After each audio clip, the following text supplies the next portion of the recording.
Lapor upacara serah terima jabatan Wakapolres, Barakaba, Kasat, dan Kapolsek jajaran Polres Aceh Utara siap dimulai. Lanjutkan. Lanjutkan.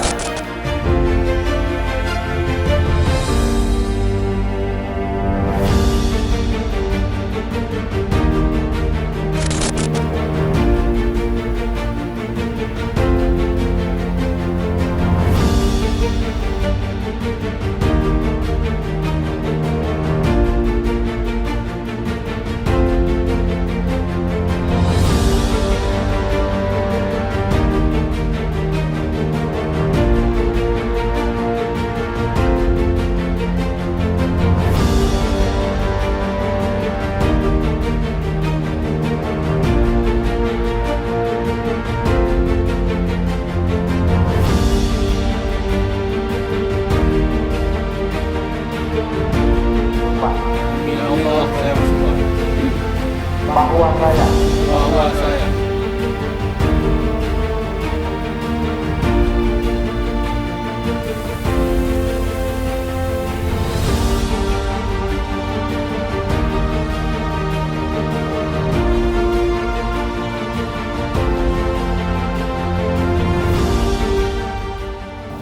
dalam kesempatan yang baik ini juga secara pribadi dan sebagai Kepala Kesatuan mewakili segenap personel Polres Aceh Utara,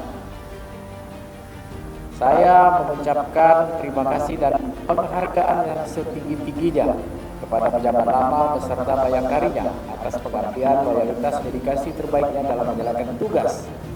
Kepada pejabat yang baru, saya berharap saudara dapat memberikan kemajuan ke arah yang lebih baik dalam melaksanakan tugas, dan saya mengimbau agar lebih meningkatkan profesionalisme kerja yang tinggi, lakukan inovasi terhadap kemajuan komando, dan kemajuan yang pernah saudara dapatkan patut untuk ditingkatkan lagi.